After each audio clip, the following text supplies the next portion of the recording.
At 7:56 on the morning of December the 7th, 1941, Japanese aircraft swooped down over Hawaii.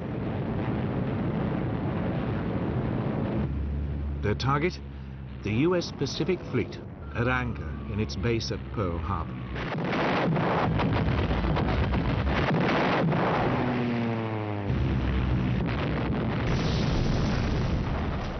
Five US ships were hit immediately.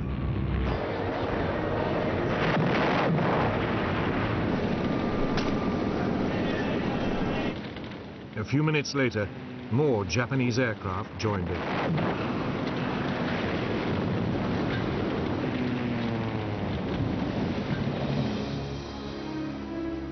By 8:35, 2 US battleships were sinking, 2 had capsized, and 2 were badly damaged.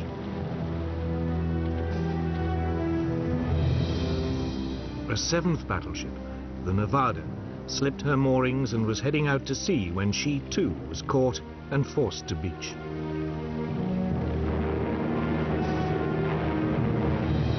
Simultaneously, Japanese Zero fighters strafed US aircraft lined up on the island's airstrips.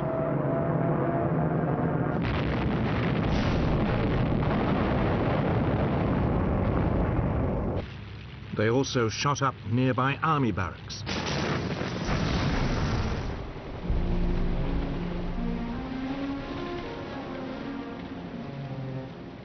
By the end of the attack, dozens of US warships had been sunk or damaged. 188 aircraft were also destroyed.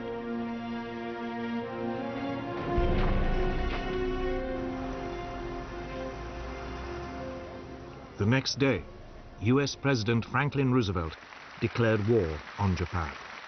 Since the unprovoked and dastardly attack by Japan on Sunday, December 7th, 1941, a state of war has existed between the United States and the Japanese Empire.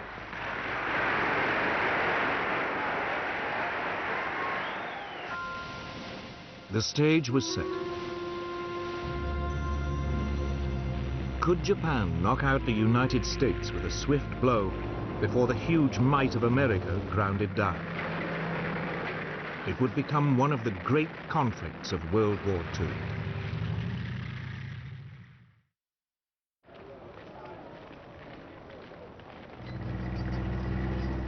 Japan's first steps towards war had come in August 1940. Capitalizing on France's defeat in Europe, it seized control of air bases in the north of the French colony of Indochina. It was looking for a quick and easy expansion of its empire.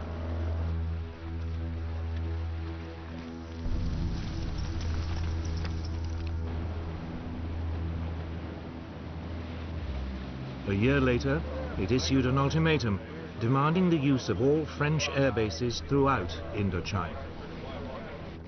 When the French hesitated, the Japanese invaded and seized control of the entire colony.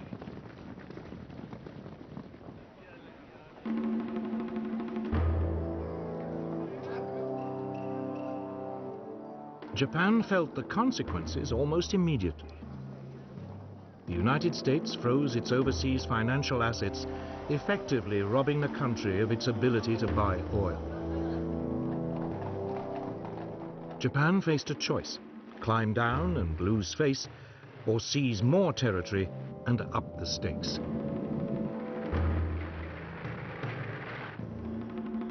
For a new Japanese government, under the aggressive General Hideki Tojo, there was no question about which course to take. Japanese army and navy commanders were told to prepare for a swift war to occupy all the far eastern territories controlled by Britain, France, the Netherlands, and the United States. The country was expecting a swift victory.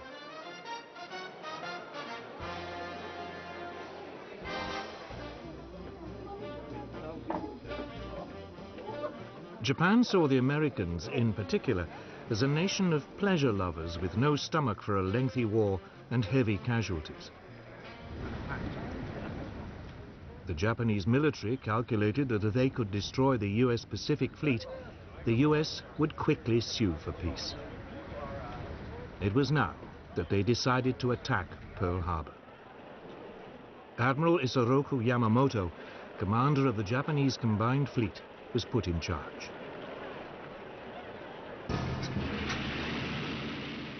He had 10 battleships, 10 aircraft carriers, and the world's most advanced naval aircraft.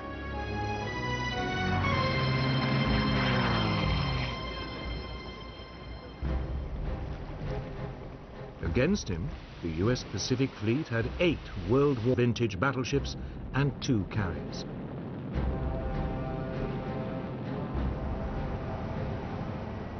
Yamamoto planned the attack with great care.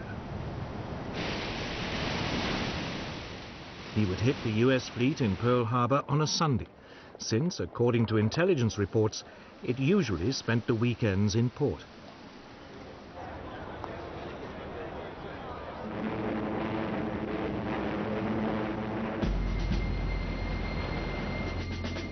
In total radio silence, the Japanese strike force gathered in Tankan Bay, in the northerly Kuril Islands.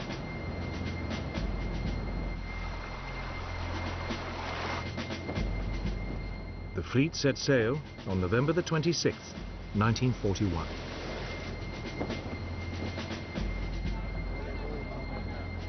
Meanwhile, as a decoy, Japanese negotiators arrived in Washington to discuss a possible Japanese withdrawal from China.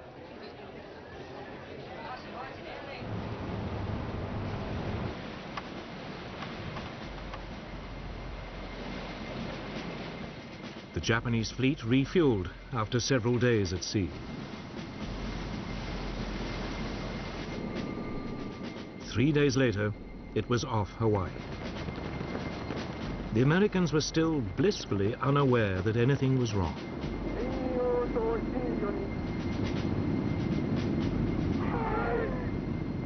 At 6 a.m. on December the 7th, after a final briefing, the first wave of Japanese aircraft took off.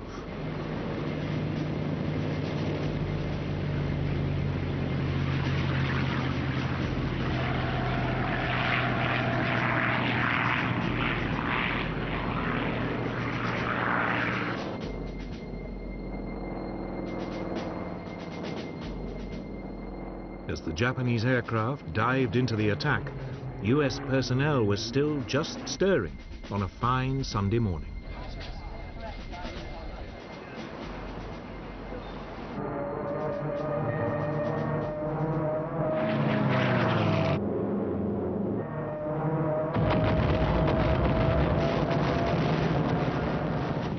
It was all over in less than 2¼ hours. Yamamoto's plan had worked like a dream. Or had it? There was only one problem. The US fleet's 2 aircraft carriers had not been in Pearl Harbor at the time and had escaped the attack.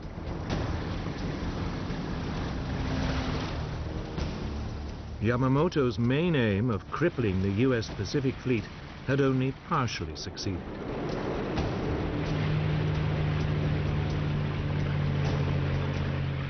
US naval air power in the region was still intact. But in the United States, there was shock and disbelief.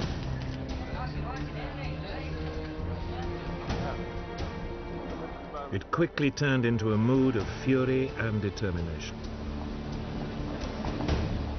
Angry mobs attacked the Japanese embassy. Japan had disturbed the sleeping giant. The US Secretary of the Navy, Frank Knox, spoke for many. The Japs started this war. We are going to finish it.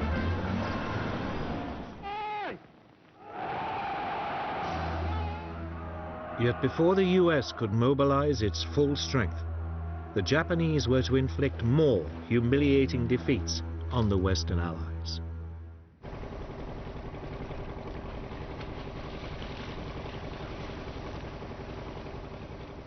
In December 1941, as America was licking its wounds after Pearl Harbor, Japan launched a series of attacks on Western colonies in Southeast Asia. It thought it had knocked out America. Now it moved against Britain and its colonies.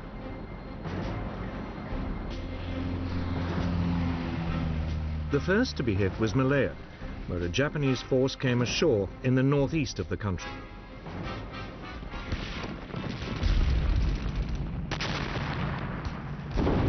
The plan was that it should make its way south down the east coast.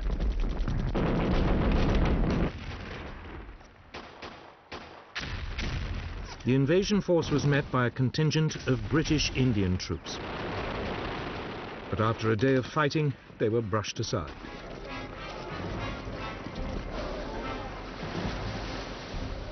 Meanwhile, further north in Thailand, a second Japanese landing was unopposed. 30,000 Japanese troops were soon making their way down the western coast of Malaya.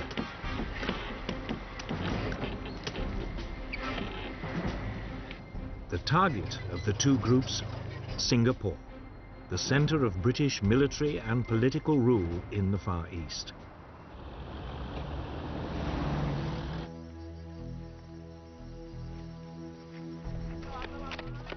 Britain had turned the island into what it believed was an impregnable fortress. But all the guns pointed south, out to sea. The Japanese were approaching by land from the north.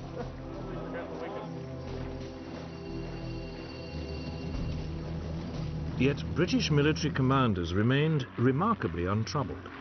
They didn't rate the Japanese as fighting men and believed the Malay jungle was, anyway, virtually impassable.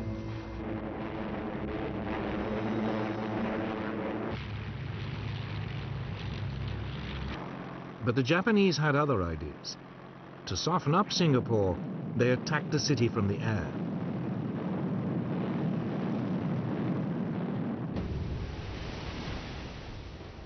Britain sent the new battleship Prince of Wales and a battlecruiser, Repulse, to attack Japanese troop convoys. They were met by Japanese bombers.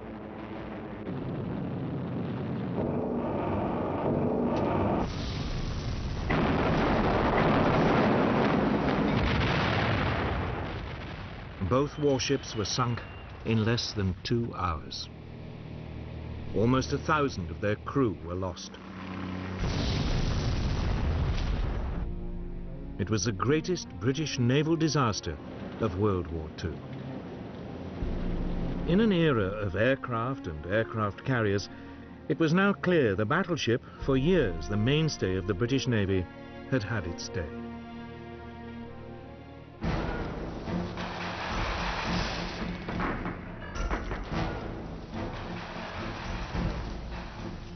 Back on land, the Japanese continued to head south towards Singapore. On January the 11th, 1942, Kuala Lumpur was captured. The British forces fell back and withdrew to Singapore.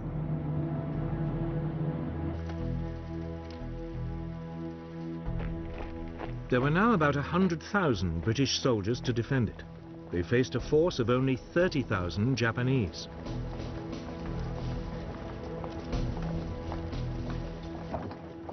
Even without their big guns, the British should have been able to hold out.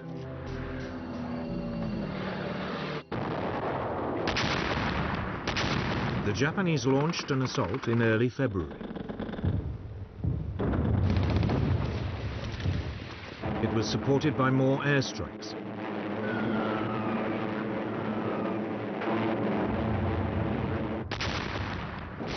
The British defense was soon reduced to chaos. Civilian casualties began to escalate.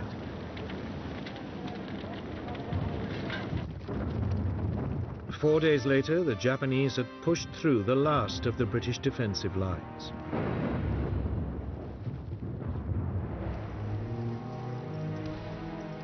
commander, General Arthur Percival, surrendered with over 90,000 men.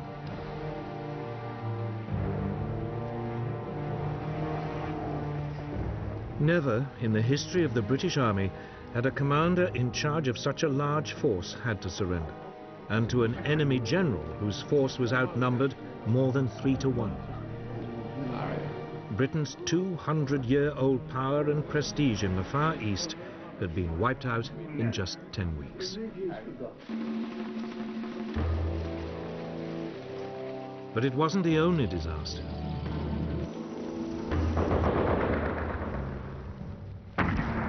Elsewhere in Southeast Asia, the Japanese forces were equally triumphant. The British garrison in Hong Kong fought for 2 weeks before succumbing to a Japanese invasion.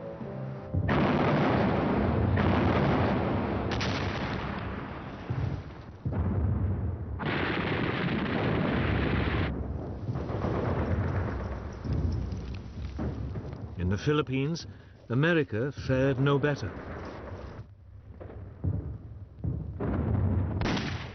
Here, a preemptive bombing raid caught large numbers of US aircraft neatly lined up at Clark Field.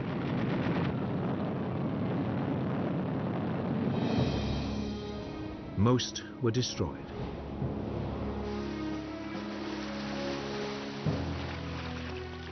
Two days later, with US air power virtually non-existent, Japanese troops began to land.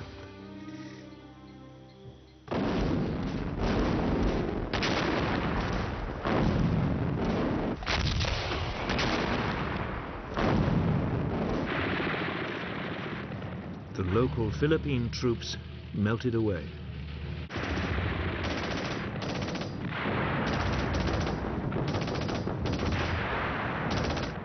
The Japanese advanced rapidly.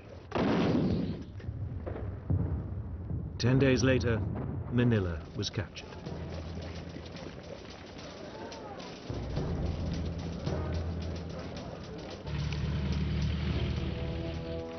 The US soldiers were forced to withdraw to the Bataan Peninsula.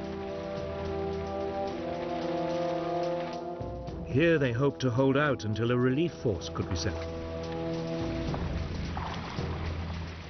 It never came.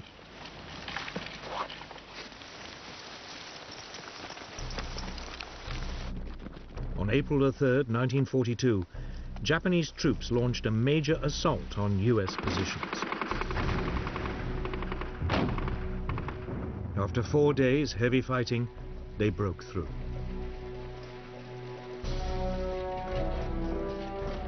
The Americans surrendered 2 days later.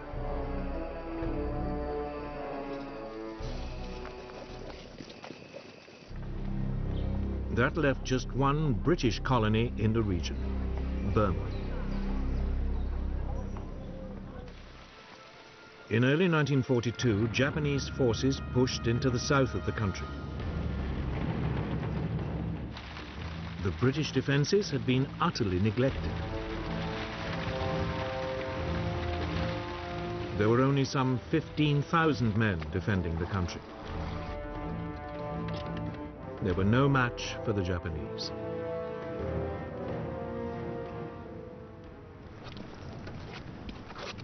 The Allied troops mounted a brief but doomed resistance.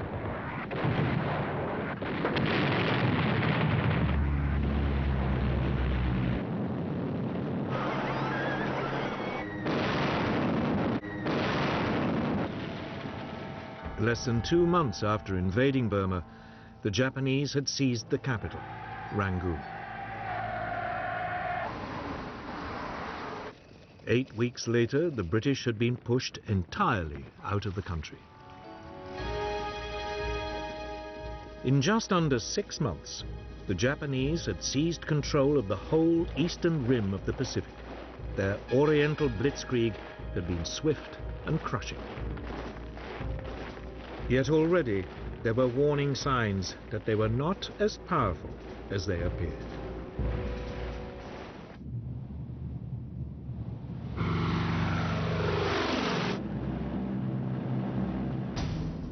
On April the 18th, 1942, 4 months after Pearl Harbor, America struck back at the Japanese.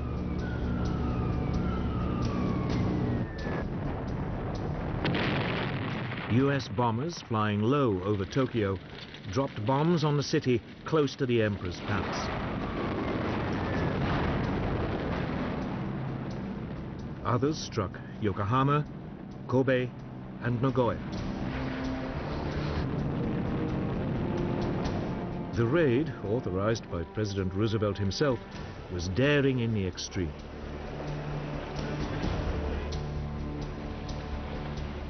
The B-25 Mitchell bombers had not been designed to be launched from aircraft carriers. They barely managed to lumber off the deck of the USS Hornet, which had brought them to within 700 miles of the Japanese capital.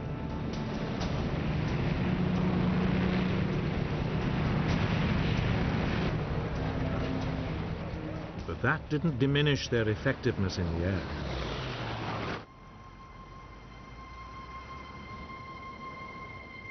In Japan, the raids caused profound shock. After their runaway successes of the past 4 months, they had never expected an attack on their homeland.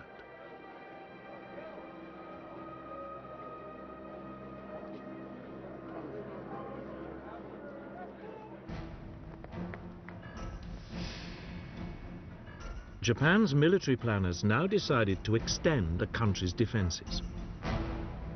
If they could seize additional strategic outposts in the Pacific, they could attack and destroy Allied forces before they even came close to the homeland.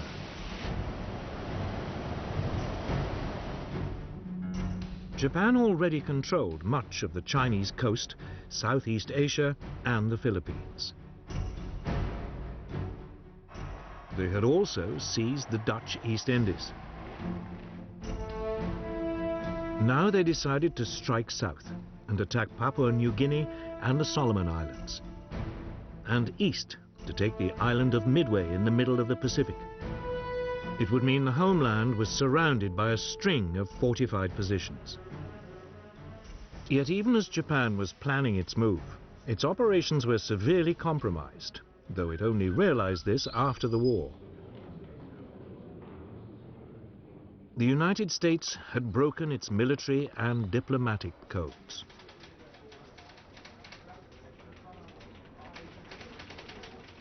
By spring 1942, the US Navy's code-breaking team in Hawaii was reading enough messages to give it a remarkably accurate insight into Japan's intentions.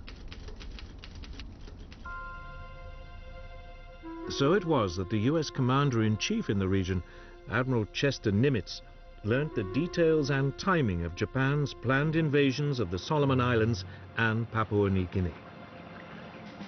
If successful, they would cut off Australia from her allies. A Japanese bombing raid on Darwin had already caused widespread fear of an invasion.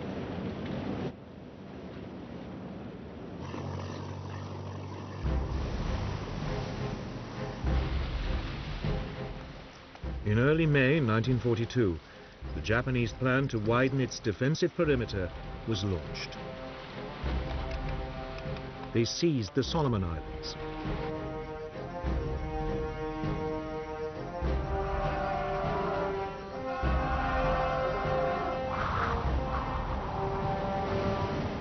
Two days later, the Japanese carrier force entered the Coral Sea in preparation for the main assault on Papua New Guinea.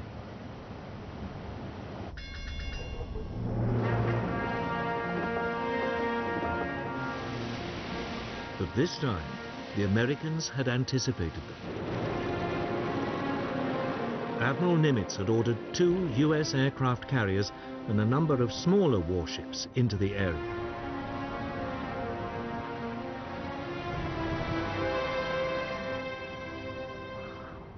For 2 days, the rival fleets searched for each other.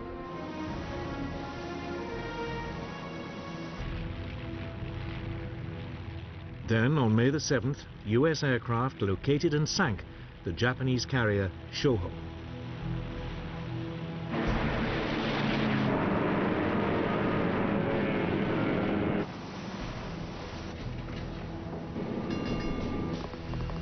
The Battle of the Coral Sea was underway.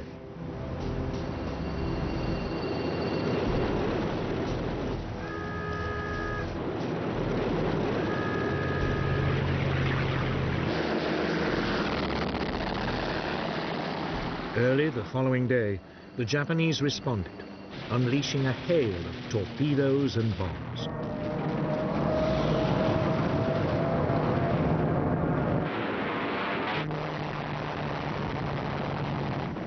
To begin with, the U.S. aircraft carrier Yorktown managed to avoid the Japanese torpedoes.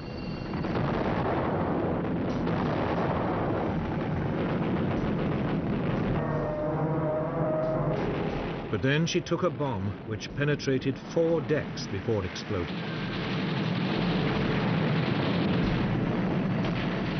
37 men were killed.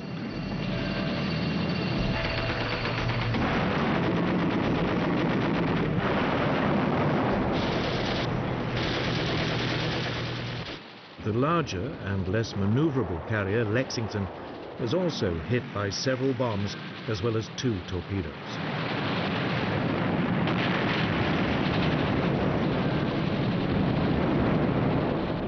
She developed a heavy list to port.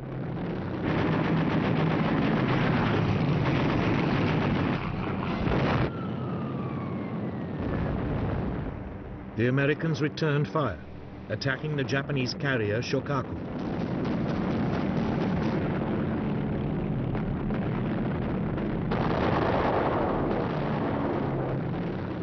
The first U.S. raid was blunted by Japanese Zero fighters, which forced the U.S. Douglas Devastator bombers to drop their torpedoes too far out. All the torpedoes missed.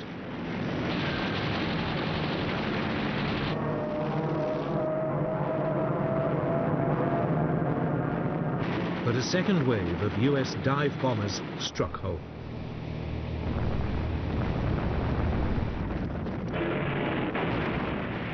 The Shokaku's deck was so badly damaged, she could no longer be used by aircraft.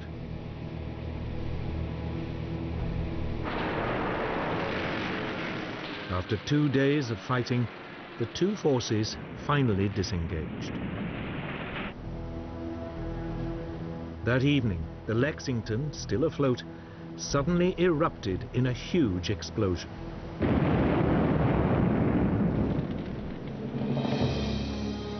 There had been an undetected leak of aviation fuel that had caught fire.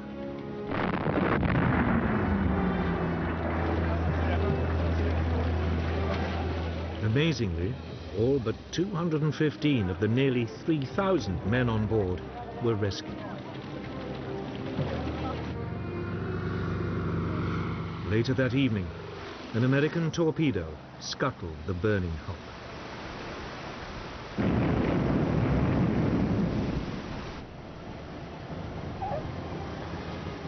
The Battle of the Coral Sea was, on paper, a draw. Each side had lost 1 carrier and had another severely damaged. Strategically, however, it was a major U.S. success.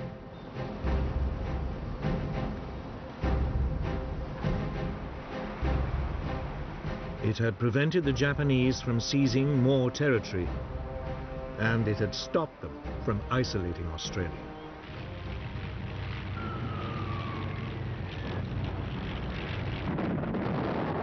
The Battle of the Coral Sea marked a new era in naval tactics. It was the first major sea battle in which the opposing ships were completely out of visual contact. It was fought, instead, by aircraft flying from carriers.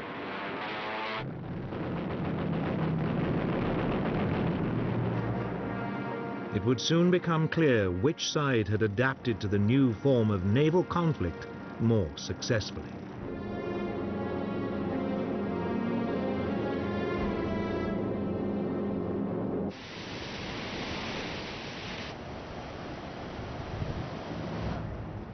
By the late spring of 1942, Japan and America were deadlocked. Japan needed a quick victory if it was not to be ground down by the huge resources of the United States. In mid-May, it began its next move. US codebreakers reported Japanese plans for a new attack. It would be on Target AF, somewhere in the mid-Pacific. The problem for the Americans was that they had no idea where Target AF was. Could it be a reference to Midway Island near Hawaii? An ideal jumping-off point for another attack on the American fleet in Pearl Harbor. The code-breaking team suggested a way to find out. The US airbase on Midway was instructed to send an uncoded message reporting problems with the island's water system.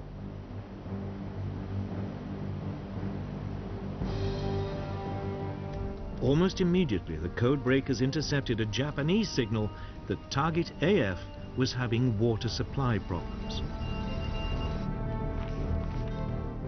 Admiral Chester Nimitz now knew exactly where the enemy would strike.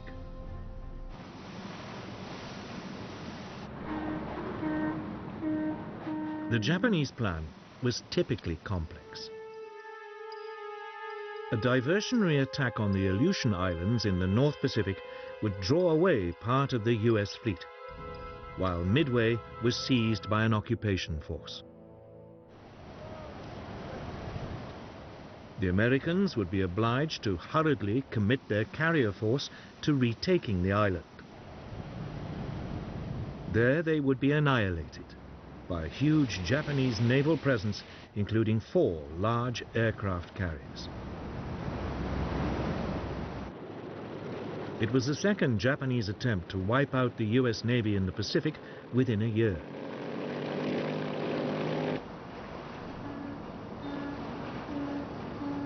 Forewarned, the American carriers left port and moved to a position where they could ambush the Japanese.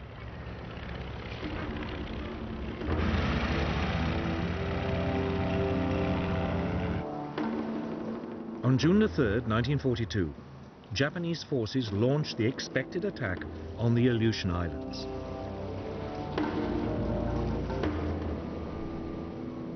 Nimitz didn't respond.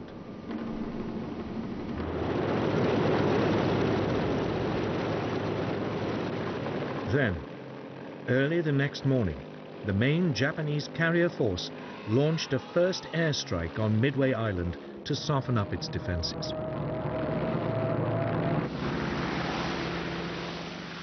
US warplanes from the island intercepted them. Most were outdated Brewster Buffaloes and were easily shot down by the more agile Japanese Zero fighters.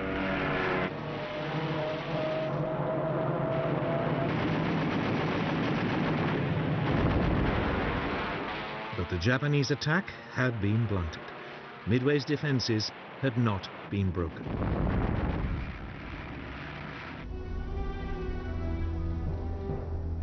The Japanese commander, Admiral Chuiki Nagumo, faced a difficult decision. He'd kept some of his aircraft in reserve, loaded with munitions designed specifically for attacking ships, just in case the US fleet was spotted.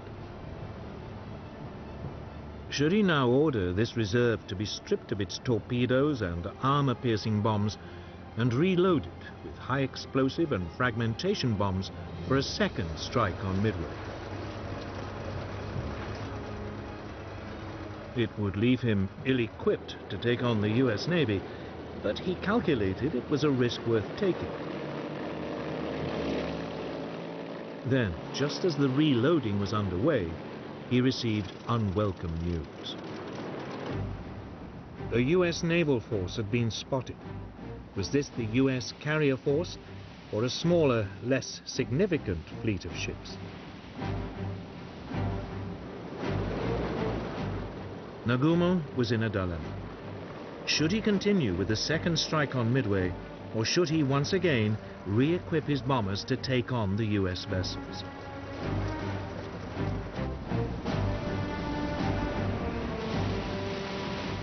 Nagumo decided to gamble. He would push ahead with the second strike on Midway. His hope was that when the bombers returned, there would still be time to rearm them to take on the US ships. Even as he weighed the odds, the Japanese carriers were attacked by US bombers.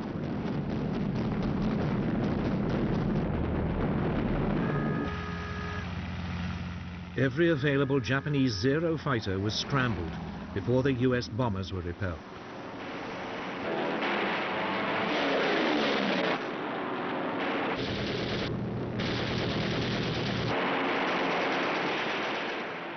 Then came another report from reconnaissance planes. The US force did indeed contain aircraft carriers. Nagumo was, once again, on the spot. His aircraft were halfway through reloading, but the US carriers were a much more important target. He took a second gamble. He decided to change their weapons yet again to attack the US force. But while he did so, his ships would be sitting ducks. Almost immediately, they came under attack from low-flying US torpedo bombers. But they were old and slow and attacked without fighter support.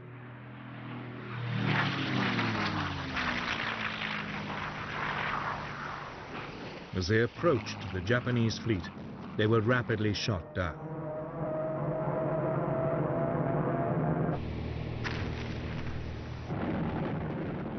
For a brief period, it looked as though Nagumo's gamble had paid off.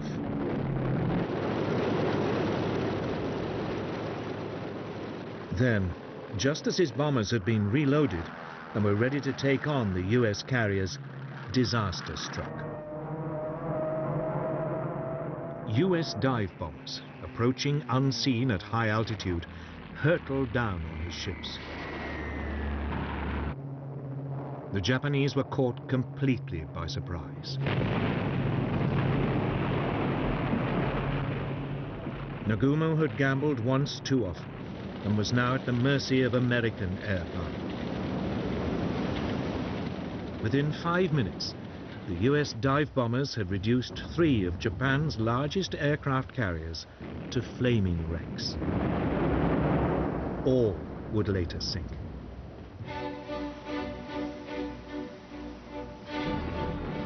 The fourth carrier, the Hiryu, had been masked by a rainstorm and that afternoon mounted a desperate counterattack.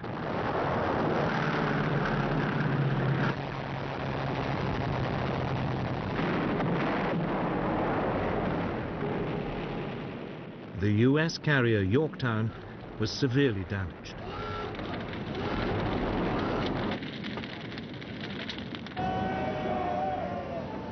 It was torpedoed by a Japanese submarine several days later. But the Japanese fight back was short-lived. Late in the afternoon that day, the Hiryu was also hit and turned into a blazing pyre. In a matter of hours, Japan's mastery of the sea had been destroyed. The attack on Midway Island had achieved nothing. But it had cost Japan its finest carriers and 332 aircraft. Well over 2,000 sailors had also died.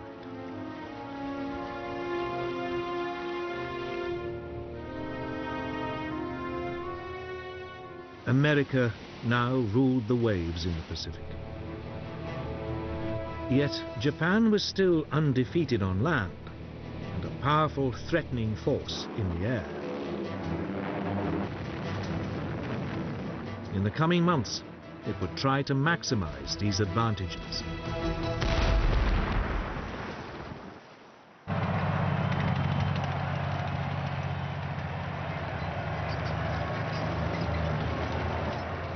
By summer 1942, Japanese plans to build a defensive ring of occupied territories around their homeland had still not been completed.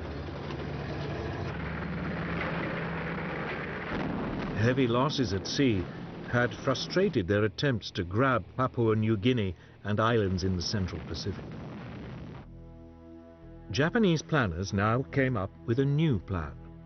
If they couldn't do it by sea, they'd do it by land. On July the 21st, a division-sized force of experienced jungle troops landed on the northern coast of Papua New Guinea. They immediately struck west to capture Port Moresby, the capital.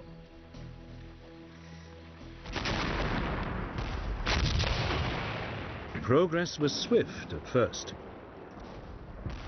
The small Australian defence force was completely outnumbered.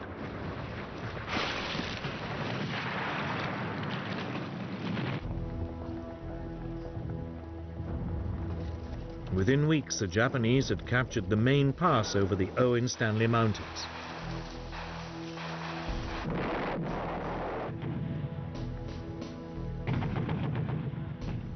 They then halted to await reinforcements before the final push on Port Moresby.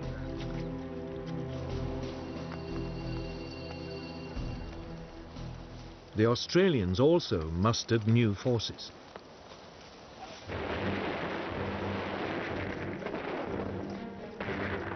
When the Japanese moved off again, they now met much stiffer resistance.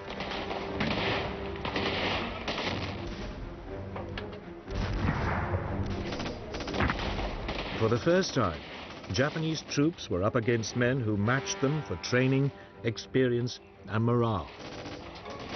The Australians stood their ground, and the Japanese were temporarily brought to a standstill.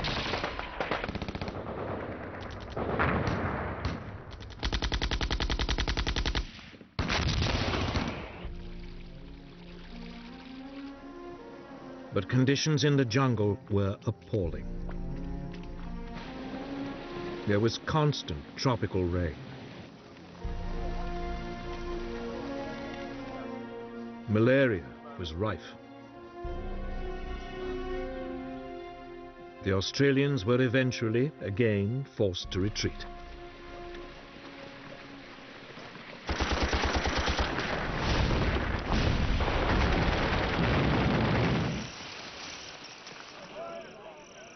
After 2 months of grim fighting, the Japanese were within 30 miles of Port Moresby. Then, finally, US reinforcements arrived.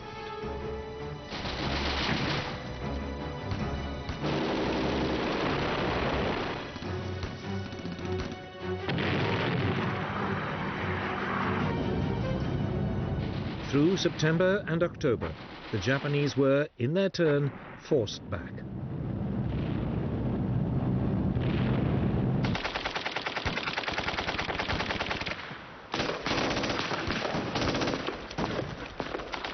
The Japanese made an heroic but suicidal stand.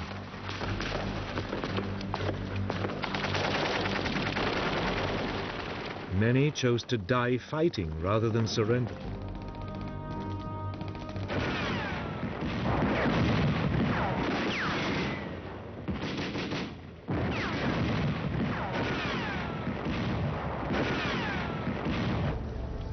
It took the Allies another 2 months before the Japanese were finally overwhelmed.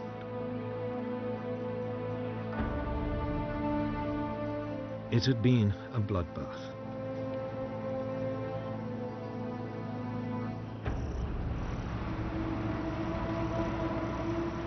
"15,000 Japanese troops had embarked on the operation. Only 3,000 got away.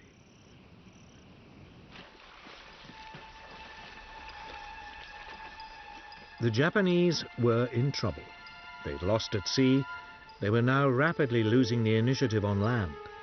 American military might was asserting itself.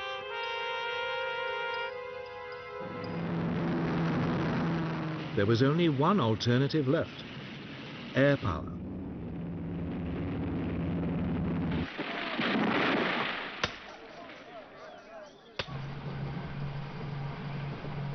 Through the summer of 1942, Japanese engineers began building a string of airstrips across the Pacific. One was on the island of Guadalcanal, in the southern Solomon Islands. It was particularly well situated to threaten US convoys heading for Australia. It would become the focus of an epic battle.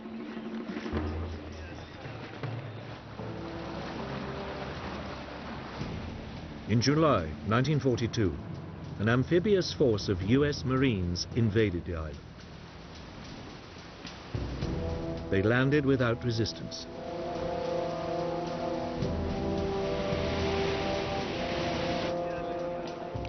The plan was to capture the half-built airstrip, complete it, and then turn it into a US base. But the Japanese were not ready to give up. That night they sent in a naval force to land reinforcements and to attack the fleet of US ships supporting the Marines.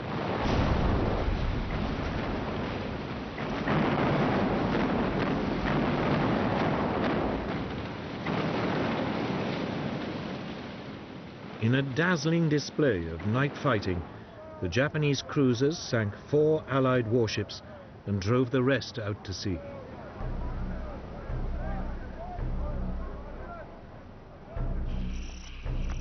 The Marines were now marooned, without supplies and without much of their equipment.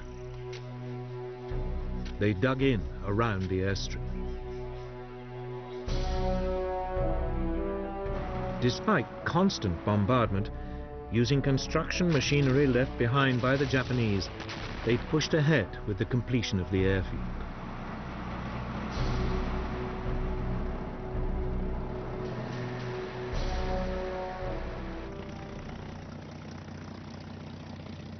Two weeks later, a group of US Wildcat fighters and dauntless dive bombers flew in.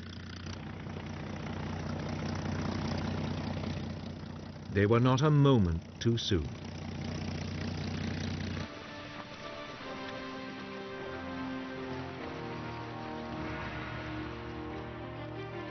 The next day, newly arrived Japanese troops launched a series of suicidal attacks on the airstrip.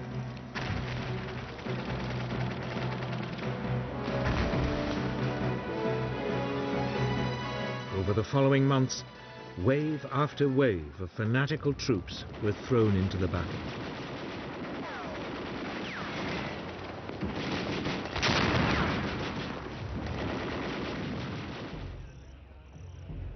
By the winter of 1942, the two sides had fought themselves to a standstill.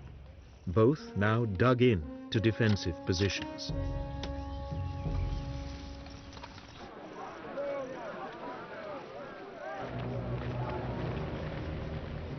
Then, in December, the exhausted US Marines were replaced by fresh troops.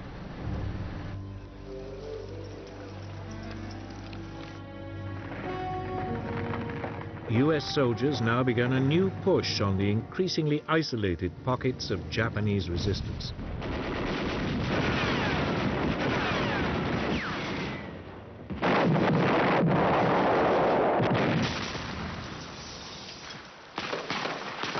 By early February 1943, the Americans had finally won control of Guadalcanal.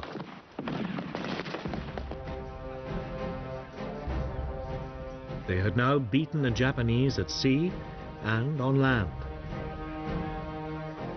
They had even denied them access to the air. The Oriental Blitzkrieg had failed. The Japanese Empire now faced a foe that was still growing in strength at a rate it could never hope to match. It was the beginning of a fundamental shift in the course of the war.